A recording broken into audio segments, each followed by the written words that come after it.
many anyons. So for instance, you can align three anyons on the same line with charge A, B, C. So within the categorical framework, this will just be an object. Yeah, but this is not fusion. You just... Sorry? It's not fusion. No, it's not fusion yet. I'm going to go to this. And I have a special object, which is the trivial charge.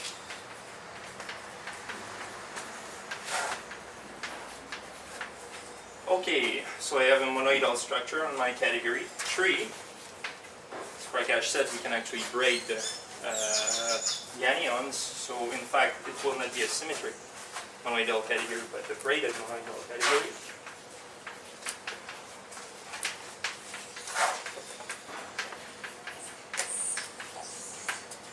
So I can get these two extra things in my language. I need a way to actually deal with charge conjugation.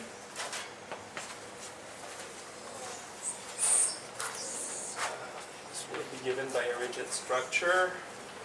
So conjugate charge.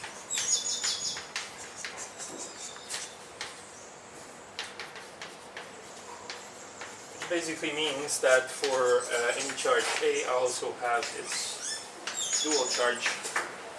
And this really looks like compact structure that we saw, but the thing is that when you have a compact category, your category is really symmetric, whereas in that case it's a braided category. And so 5, we're really looking at the extended object, therefore I'm going to need a ribbon structure over all this.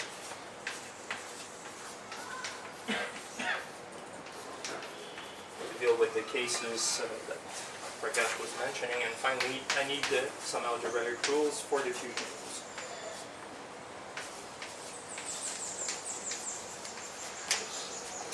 What do you mean by ribbon structure? Oh, what? You already got a braided monoidal category. Yeah. What do you mean by ribbon structure? I mean my category is going to be a ribbon category, which is braided, rigid, and ribbon. It means that you have another natural isomorphism in addition to this, which is compatible with the remainder of the structure. Right? Okay? Allows you to talk about questions. Braiding strings. But if you want to braid ribbons, then you need more structure. So I'm going to be able with ribbons to deal with cases where so I'll be able to deal with such cases that I take my anion and I actually make it a 2-pi rotation over itself. Can't you draw that using your braiding notation? Not completely.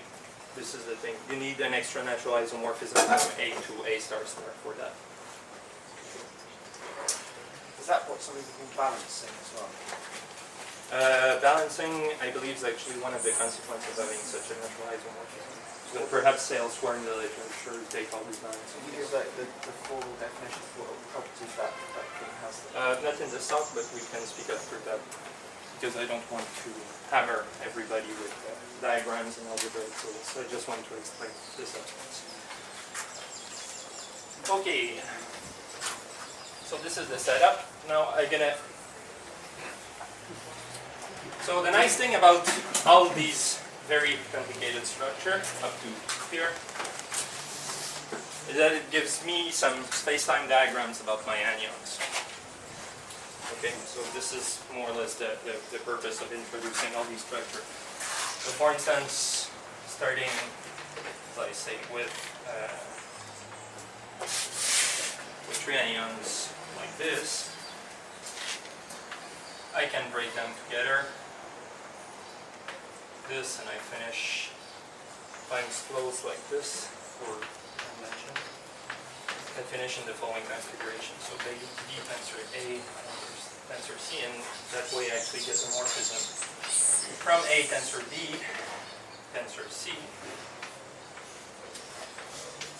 into, I get this, I didn't say my category was strict, but I'll get to this, to B tensor C. To B tensor A tensor C.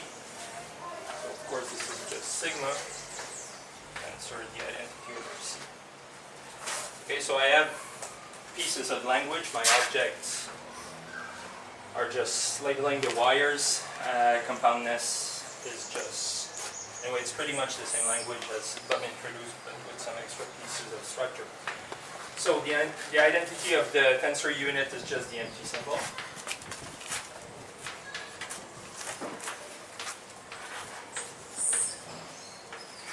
The identity over objects is just plain wire with A.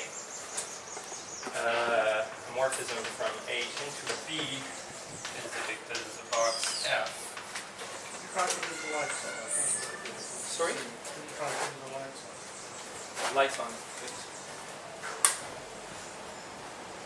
Is it better?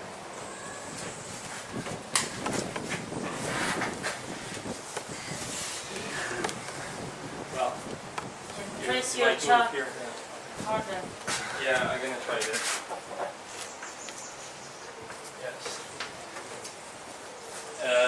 So this is from A to B. Now if I get tensor product of two morphism, we'll depict this as putting the boxes side by side, like this. The composite of F and G is depicted like this. So first I've got F, after I've got G. Okay, now for duals, we'll suppose that all my arrows are oriented like this. Hey, what are these morphisms? I think you did some clear in your list. I will get to this. So the first part of the talk is really to explain what are the algebraic rules, and the second part is actually translating all this into the finite dimensional vector space context. Okay. So you are really like function acting on the onion for time being. Yes. For instance, it could be braid, it could be twists, it could be stuff. You can't, you're blocking the video.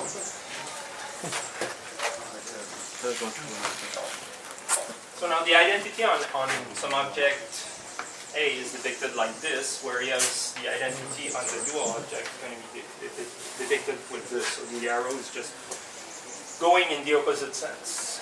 Now, for the braided structure, of course I need to add these two symbols.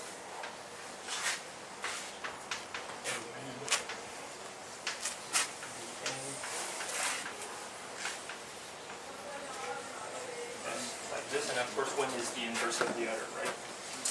And finally, for the ribbon structure, I will get that.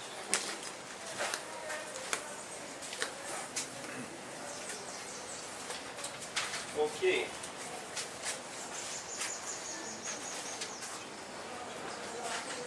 Oh, sorry, I forgot the rules. So, David was during Jamie's talk. He spoke about these two. When you have a rigid structure over an object, or compact structure over an object, in the case of Jamie's talk, you actually have the two-fold morphism, right? A is going from A star into I, and these two are represented as a cup and a cap. So basically, apart from the ribbon, this more or less describes the kinematics of the system of angles. This is what I can do with all these structures. Okay, now my twist. So I can build the following from my language. So this is the creation of a pair of anion with charge, the same charge. Charge A and anti-charge.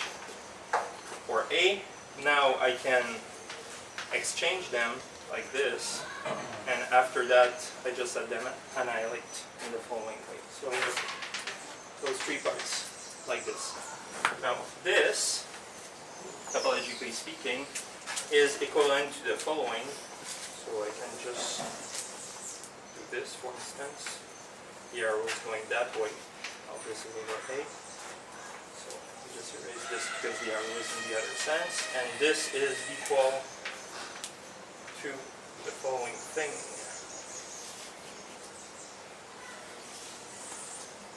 Like this. So this actually tells me that the whole amplitude for this process, which is the creation of particle-antiparticle, their exchange and their annihilation, is the same thing as creating two pairs, one antiparticle-particle pair and a particle-antiparticle pair, swap or braid if you want the two particle and let them annihilate in the following way, right? But the thing is that I can actually deform that even more. Are you stating conditions now, or are you? I'm motivating the ribbon. Oh. So now I can deform that part actually. Even more. Okay, so this part here. So, and I'll do something like this. Going back and even stretch it more. So that I will get this like this. But the point is that it's winded around some axis like this. And this is trivially not just this morphism here, which is the trivial amplitude for such a process. So the thing is that really using just trans is not enough. So by taking these two parts, I'm going to frame them, and here is what I'll get. So I get that thing is equal to that thing, and now going framing it will actually be equal to this.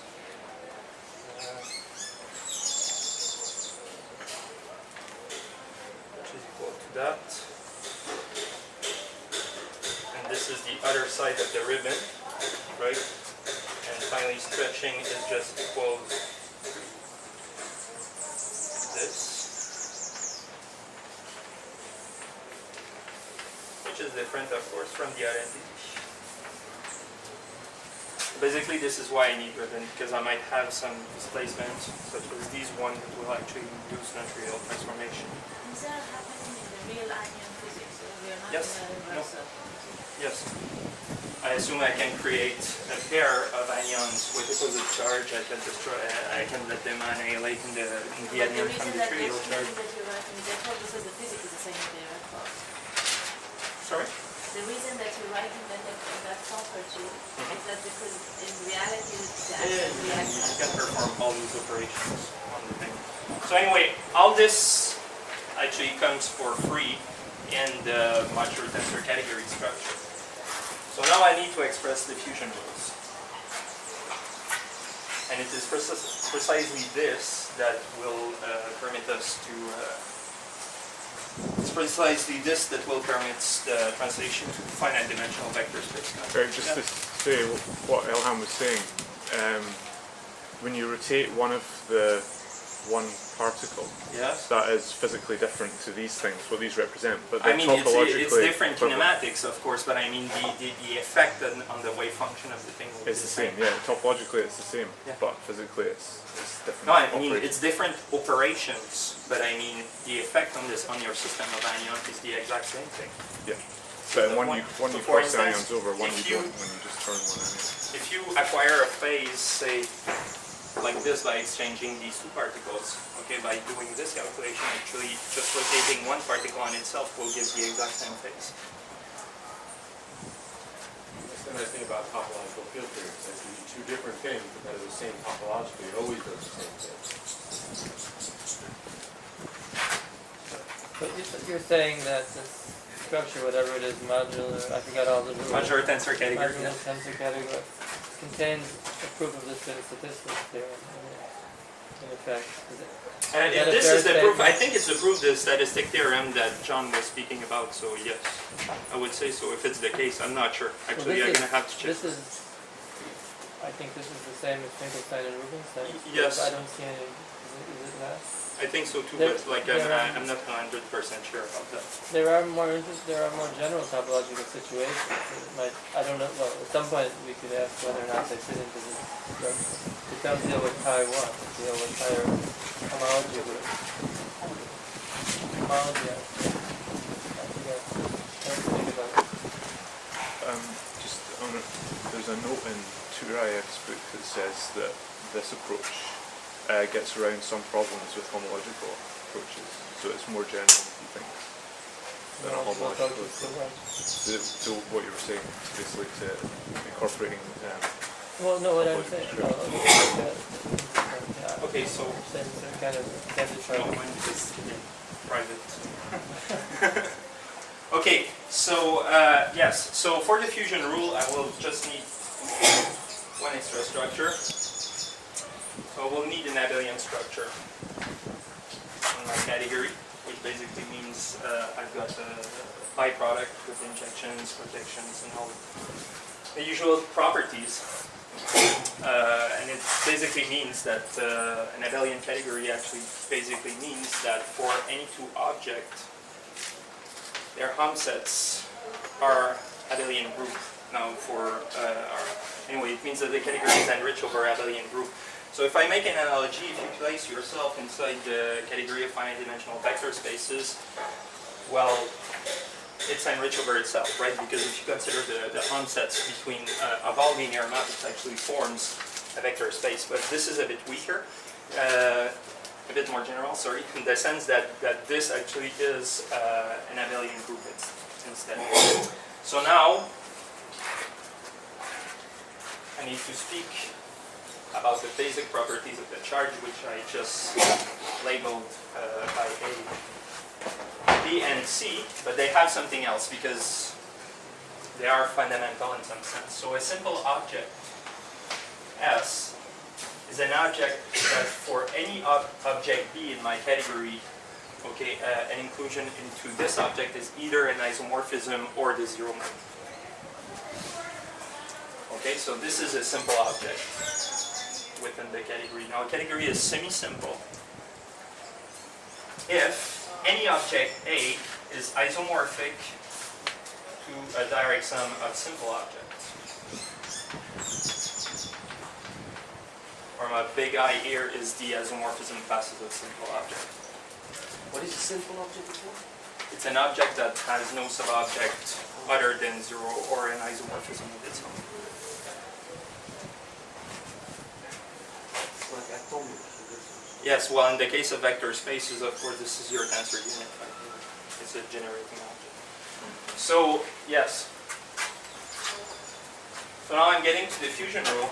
So given two charges, A tensor B, and write this as an isomorphism.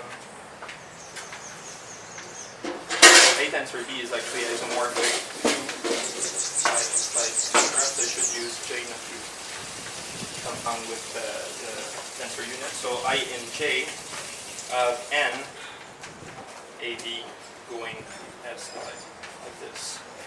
So this is my fusion rule actually. This says that if I combine the two charge here, okay, if I let them fuse, if they fuse with E, then I will get the charge SI in N ABSI different ways. Right? You're not using this tensor symbol to make fusion. You said The tensor, the actual fusion comes from the bracketing order. So if you write for tuple of objects like this, it means that you will let A tensor B fuse first, which will actually result in one of those simple objects. In some ways, I will get to the main examples here.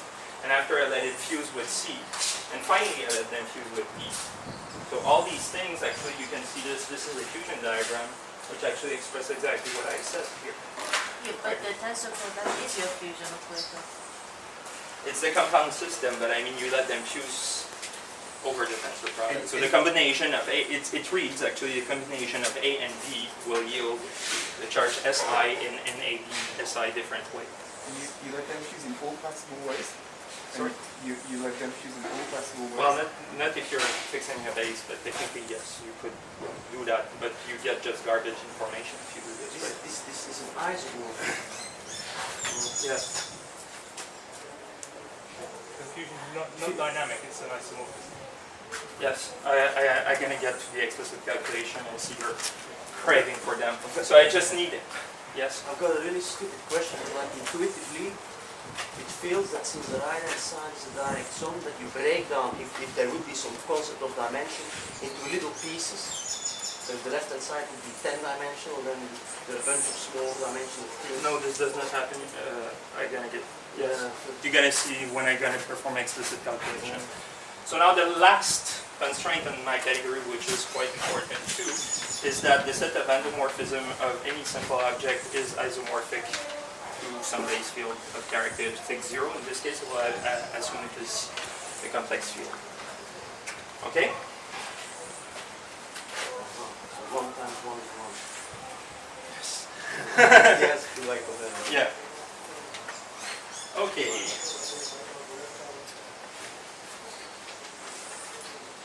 Okay, now I'm getting to the central example. So what we have so far, we have a way to describe the different fusion rules, okay, in a really algebraic way, and we have this way to express all kinematics for anions. So now I'm getting to the Fibonacci theory, which is quite a simple theory, really. So this theory goes as follows. Okay, anions can have only 2 charges. Anions can have, yes, actually they have only 2 charges. So either the charge 1 or the charge tau, which in my language means that you get 2 simple objects, which are 1 or tau, such that the Helm set I and I, and the Helm set tau and tau.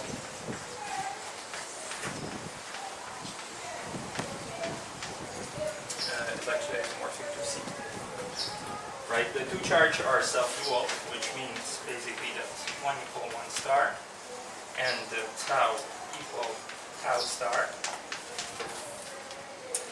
And another stupid question. The group structure on C, should I take multiplication or addition?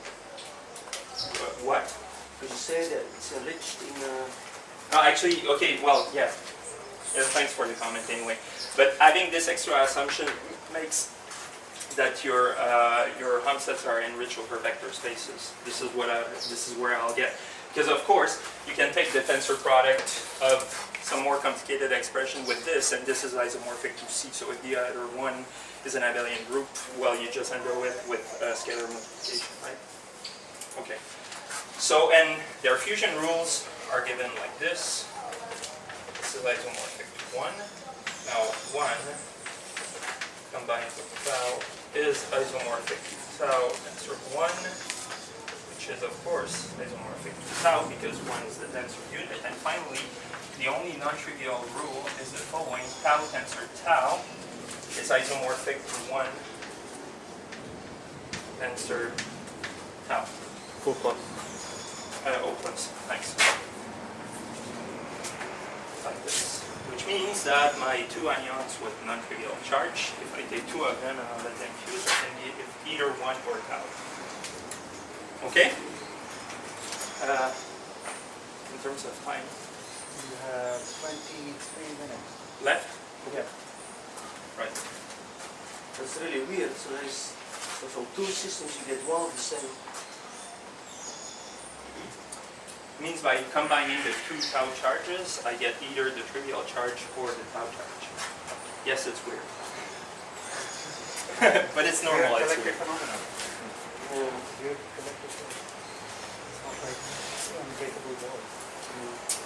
So I will now introduce fusion diagrams to just explore possible scenarios. So, this, and like this. And I will consider I have a triple of anions. Okay, and and this indicates actually the parentheses, the bracketing from my monoidal structure there. Okay, so this actually means that I get in parentheses tau tensor tau, tensor tau. And same thing here, and same thing here. So if I look globally at what this means, it means that tau tensor tau tensor tau is actually equal to the following. I'm using this rule here first. So this is 1 O plus tau tensor tau. Now I distribute this term over this, which is tau O plus tau times tau, which is equal to tau O plus 1 O plus tau. Okay, so after rearrangement of the term here, I get 1 O plus 2 tau, and 2 is my fusion coefficient.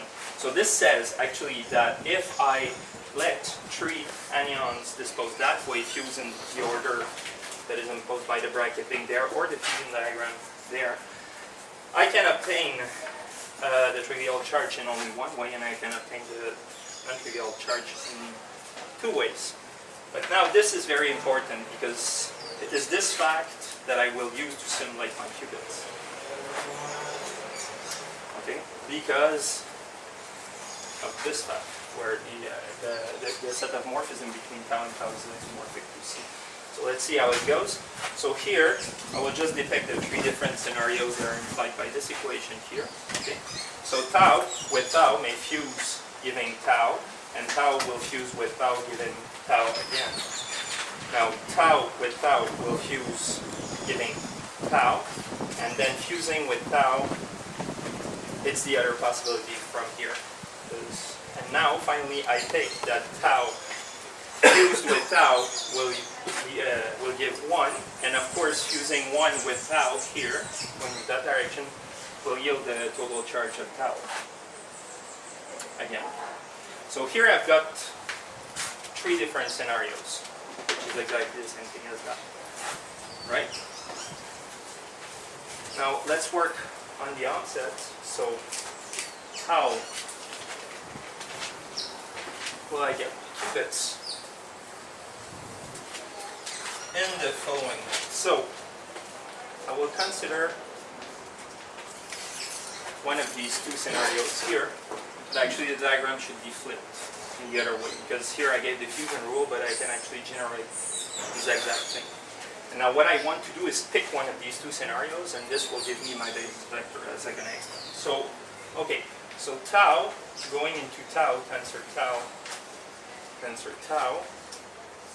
of course, is isomorphic to hum. Okay, I take this part, be that part now. So hum tau from 1 O plus 2 tau.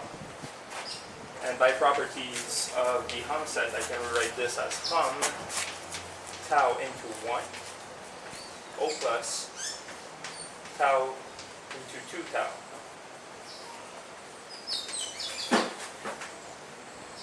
Right?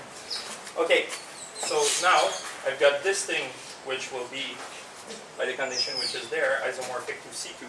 That's the hum set, the second part. Yeah, it's the hum set, sorry. Was a typo.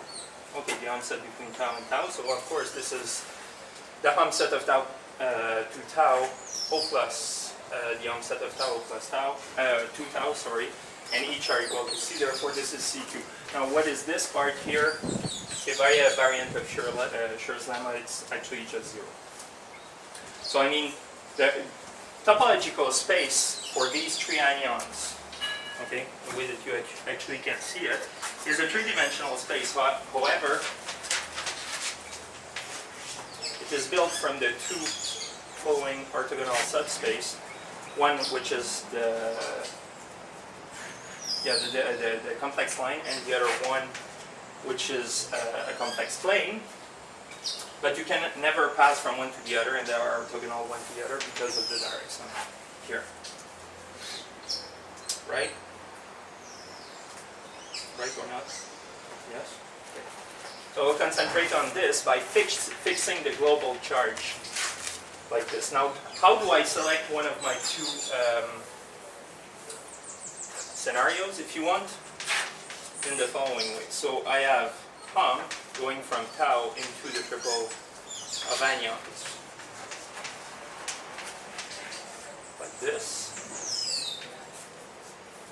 This is going into, no. Sorry, I apologize. So I start like this, going into sets of tau, into tau, tensor tau, like this. Now using the fusion rules, this is isomorphic to hum, tau of 1 O plus 2 tau, like this.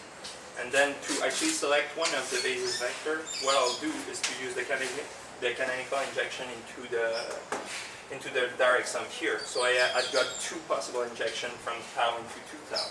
So this is hum of 1 over tau, 1 of tau, and canonical injection into I. And this actually lifts to my basis vector, since this is isomorphic to C, and this is isomorphic to C2 by the preceding calculation. So this is how I actually build up my basis vector for my fusion space. What do you mean by 2i? What is the canonical? It's iota I is the canonical injection of this tau into one of these two terms here. Oh, one of the other. Yeah. Okay. So actually this lifts to a basis vector space from C into C2. So, okay, now I need my braidings rules and my fusion rules. And this turns out also to be derived in a categorical manner in the following way. So, okay, of course you can also generalize this for arbitrary objects, arbitrary Fibonacci theories. But anyway, so here are the two diagrams that I didn't give you. So when you have a monoidal category which is not strict, actually it has to satisfy the following axiom, called the pentagon axiom.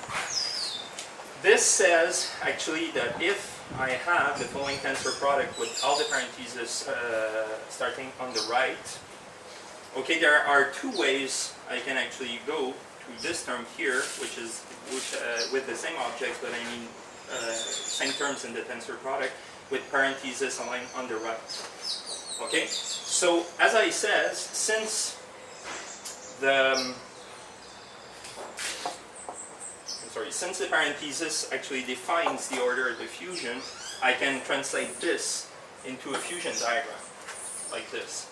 So I'm sorry I did that quite fast. Actually it should be the same objects, but anyway. So here I have S, T, U, and V. If I let S fuse with T, I get the charge A. Now letting the charge A fuse with the charge U, I get B. And now letting B fuse, I get V. So how does the natural isomorphism, the associator, actually translate this term into that term? It's via a matrix over my fusion space, taking this thing to this thing. So for instance here, what I did is to take this parenthesis and moving it on the two last terms into my tensor product. So I get the same depiction. A doesn't change, however B go to some charge C. Okay? And now I continue like this, and I can draw this diagram and derive the following very ugly matrix equation.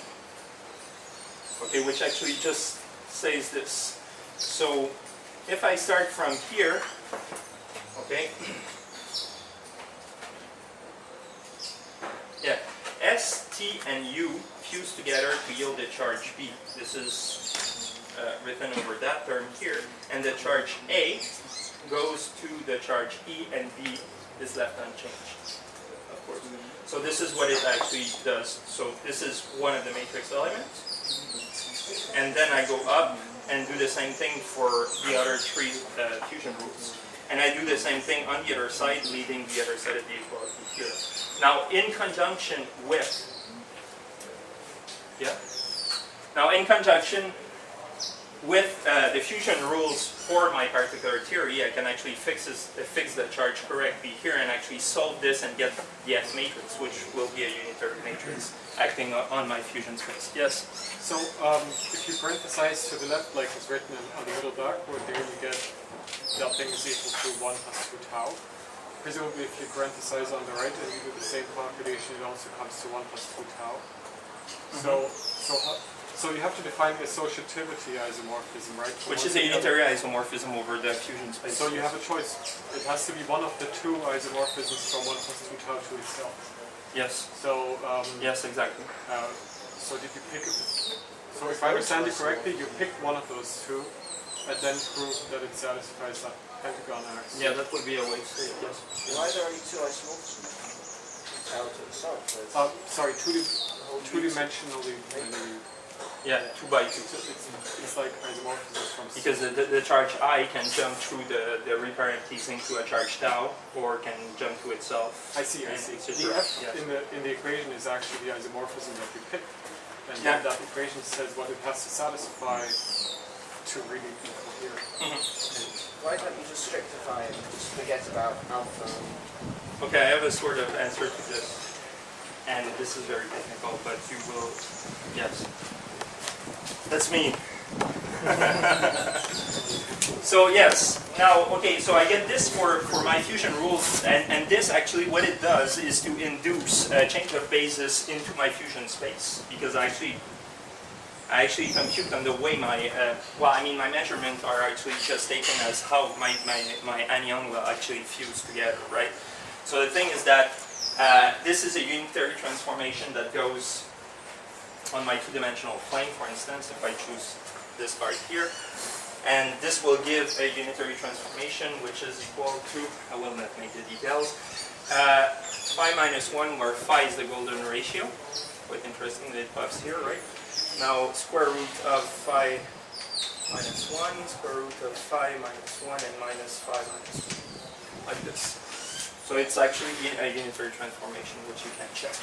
Now, once you got this, now you want a unitary representation of the braid group to actually know what the braids will actually do in your fusion space, and you play practically the same game. So down there we have the coherence condition, which is given by braid and monoidal categories. It's this diagram here, which, okay, it's a bit too low, so I will redraw it, which basically says that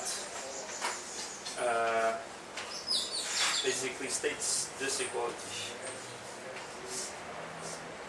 So I mean that taking these two guys and exchange it that way with this guy is actually the same as first exchanging these two guys and second to exchange these two guys. So graphically, in braid terms, this is what it gives. This pentagon here. So the thing is, now I have my fusion rule, and the fusion is involved in there too. Okay, so I can use the fact that I found the fusion operator. And now I replay the same game, writing this way my matrix term for the R matrix, which is the braid matrix for the two leftmost term in my triple. And I solve it, and I will get the following following matrix. Yes? I don't understand the status of the two equations. You're making the diagrams commute. The two you're explaining, the F and the R. Yes. Is that conditions on the laws of fusion, so that the diagrams commute? Yes. Yes. You have to assume that's why you don't have a sum for all the possible terms, right? Because if you fuse the A term, it will be fused for both sides at the same time, so you don't have to fuse over A. But you depict these scenarios in terms of the fusion rules, right? So is that always possible to do this, or does it depend on the... Well, no, it's not always possible. I mean, but the thing is I assumed beforehand that I was starting with the theory of anions, so that it must be in that case works. But I mean, but it's not a condition on the laws of fusion exactly. It's just to get associativity, he has to pick a particular unitary isomorphism between 1 plus 2 tau and 1 plus 2 tau. But you can compute. If you take the identity, for example, it doesn't. It won't satisfy the coherence for associativity. So you have to pick this highly non-trivial matrix there, which turns out to be the unique solution. So you're constructing the associativity natural transformation. That is the associativity map with the phi inverse up here. You're constructing it in a way that you can actually, that those diagrams will hold, right? Even your generators, your basic fusion rules. Mm-hmm. And the solution is unique, if I remember correctly, or almost unique up to a permutation. Up to a phase. Yeah. Up to a phase in these two circles, which with the double base convention you can fix it. So yes, and so for this now playing the same game with this equation representing this diagram here. By the way, these are called the Morse-Heiberg polynomial equation and the right hand side diagrams. Should have left that here. So 5 minus 1 is square root of 5. Square root of 5 minus 1 is 1, which is just basically also the golden ratio minus 1, right? And yes, so I will get the following now for if I solve for the I matrix over 5 2I pi over 5, and the fact that we're working at the fifth fundamental root of PDP is not surprising to notice if you compute it, because it's pretty evident that this is what it should be, right? And the other thing that should not be surprising is that we have 0 off diagonals, because of course if I wouldn't have 0 off diagonals, it would mean that by braiding my two objects here, I would change the charge, which actually in contradiction with the fact that I get morphism between two charges. Okay, now once we got this, we can calculate the R matrix, which actually braids the two rightmost anyons, and this is done in the following, the B matrix, sorry, which is actually calculated in the following way: F minus 1 R F.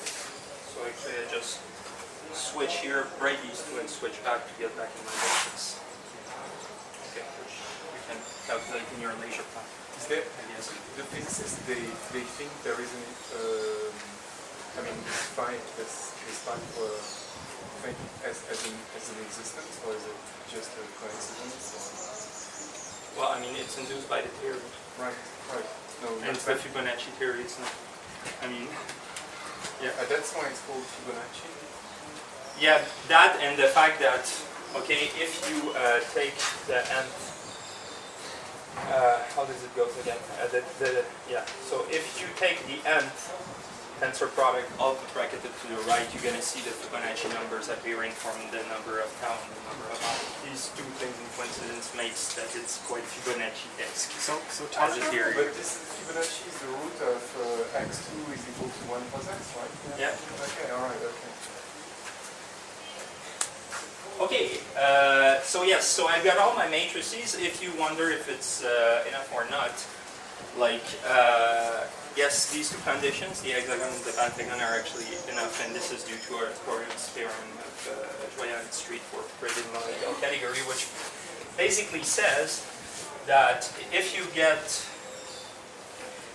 two different expressions to express some, let's say in that case, two trajectories of anyons braiding all together, and these things actually leads to the same braid, then they are equal. So I mean, this is quite a nice result. Okay, so now I'm getting to how to build quantum circuits with all this. How much time do I have left? 5 minutes. Okay, so yes, so we found actually two unitary matrices, basically F, or B and R, or F and R, or whatever. The thing is that these satisfy the condition of the Solovay-Kitaev, which basically says that for any unitary transformation that you want to apply inside your fusion space, you can get two by composing these together in a reasonable time, right?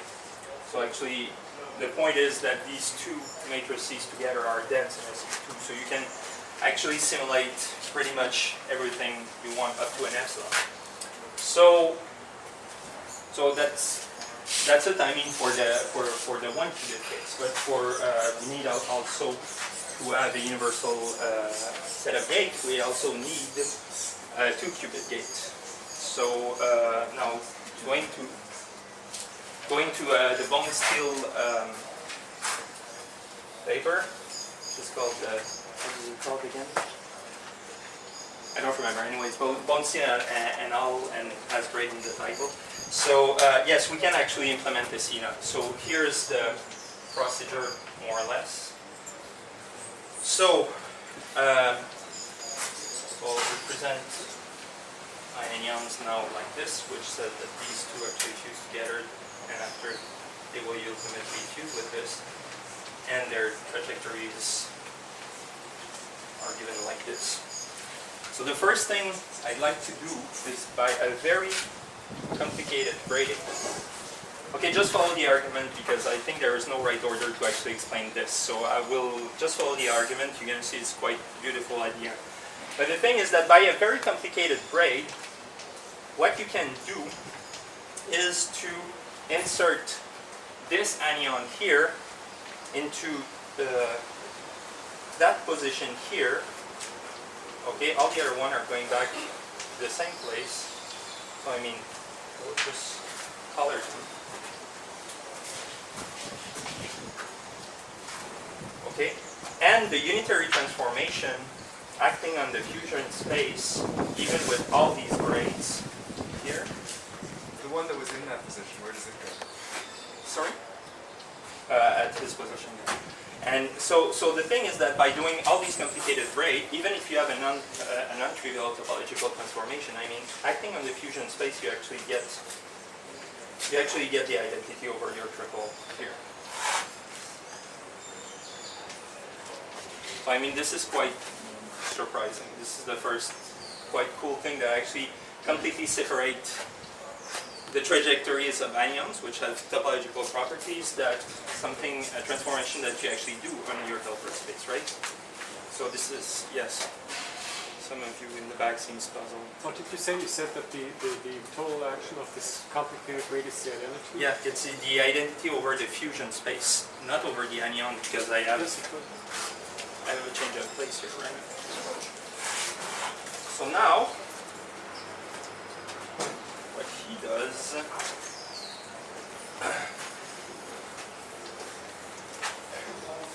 is the following. He actually implements on a triple of anions like this, again using another very complicated braid.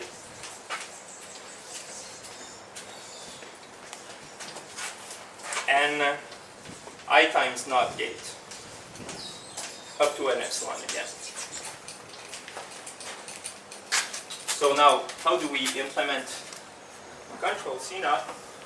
Is by taking two triples of anions.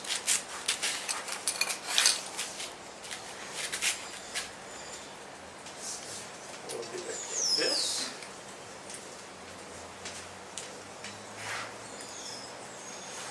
And the final position here. And yes, so first, what you're doing is that you're performing exactly this insertion procedure here, but with this couple instead. Okay, so you insert. The next thing you do, you apply this I times naught. Now, what I can do is actually to reapply this procedure which inserts an anion, but I can extract it by applying the very opposite braid. And this is again in my identity, right? Oops.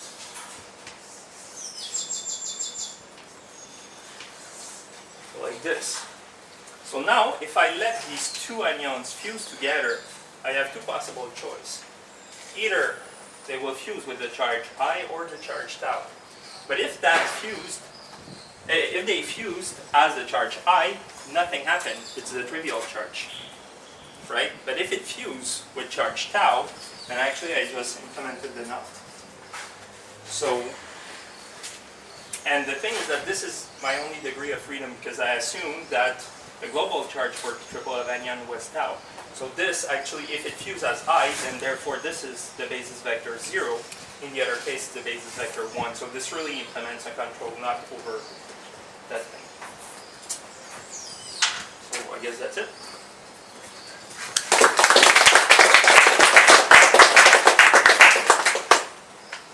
So can you do a Toffoli gate? I mean, those two gates. Well, it's universal. Of course, you could. Those two gates that you showed don't form a universal set. Huh? I think just not in control knot. No, what I'm saying is that R, F, and control knot forms a universal set of gates. R, yes, good. Nice. Maybe I missed it. What is fusion space? The fusion space is the following thing.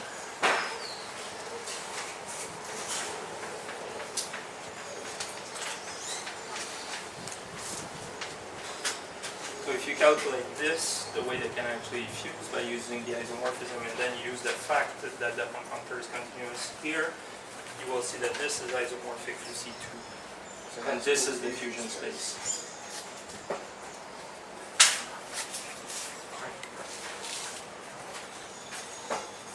But that's somewhere in your physical system.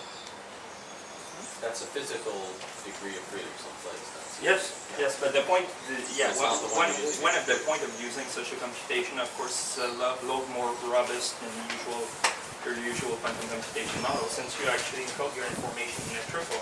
And even if you get the deformation over your transformation over the braids, if you want, like you don't change at all your information. So that's a logical way to say it.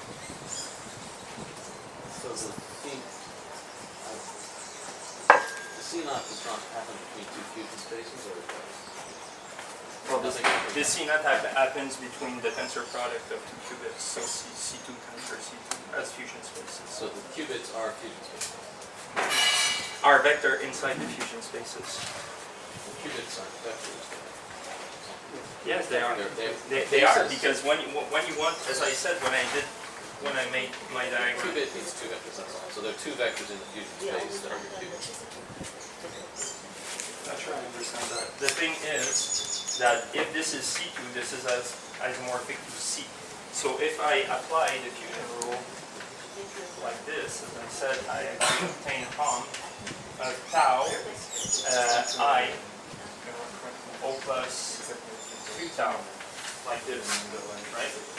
So the thing is that by choosing a canonical injection from this tau to this tau, this actually lifts to either 0 or 1. And then when you start braiding your things, actually you apply unitary transformation over your fusion space. So 0 and 1 are a basis for the fusion space. Yes, exactly. So the fusion space is your qubit. Is that right? Yes, okay. Yeah, so you embed your qubit into it. Yes. So they are just two vectors in the fusion space, they're not a basis for it? They're not orthogonal. They're not orthogonal. 0 and 1 are not orthogonal. They are. No, I'm saying. Yes. Okay, so this C2 here actually writes, okay, so hom of tau into I O plus 2 tau, you can rewrite this as hom of tau into I O plus hom of tau into tau O plus hom of tau into tau. Right? Do we agree on this? Okay, so this is C, and this is going to be 0. Okay, so this is the fusion space I'm interested in. By this diagram, actually, I can select one of the basis vector here. By the diagram, which is here, because my category is enriched over complex vector spaces. So by applying braids, now I apply transformation over this C2 here. So they are actually orthogonal. I don't know if you're perhaps confused about this diagram. No, it's just somebody said they weren't orthogonal. I was confused. Okay. No, but the thing is that you can actually choose the global charge to be 1, and in that case, if you change all these tau in the first argument here as being i's, then you will get just a fusion space of dimension C, and all these 2 i's here are going to be 0, right? So the global topological space for your triple Lagrangian is actually a 3-dimensional space, but you can just access 2 orthogonal subset space, one which is the complex line, and the other which is the complex plane, and you will simulate your qubit inside the complex plane. So each of those those two sets of two nested ellipses is a thing that's got a fusion space, and that's the qubit, and when you do this thing with both of them, you do a CMOS between the two fusion spaces. Yes. What's the actual dynamical process that you do to achieve your F? Is it some kind of braiding? Yes. I don't think you wrote that on your diagram. Can you sort of put it explicitly what the braid F is? Or is it something horribly complicated? Oh no, if I break for the F move, Yeah, what is the F move? That's what I'm asking. it's just that, okay, so I've got, for this triple for instance, I've got two ways I can create my qubit if you want, or two ways I can let it fuse. Right. Okay, usually it's taken the sensitive fusion, but since we're doing quantum computing, I mean, you have to initialize to something. So actually there's two ways you can actually initialize, okay? By choosing your I or tau on these two guys, because they're all charged tau, or on these two guys, okay? And these are not the same vector. I mean, there is a unitary transformation going between the two. So it's just a matter of how you initialize them, actually. Then what do you do to achieve the F? F was one of your single qubit operations, right? Yes. How do you actually... Oh, what is the diameter? Is that a complicated series of braids? No, it's not.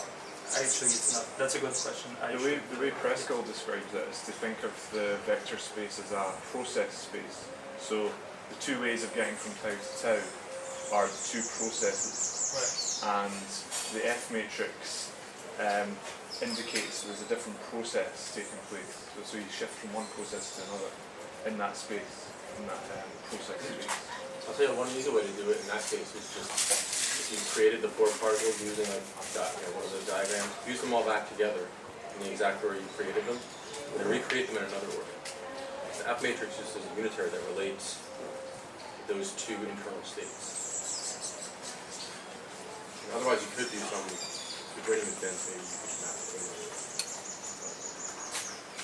So is fusion actually, I mean, you sometimes talk about fusion as if it's a dynamic operation, but that's not really what it is it? Well, if you let for the physical question, I refer to this guy.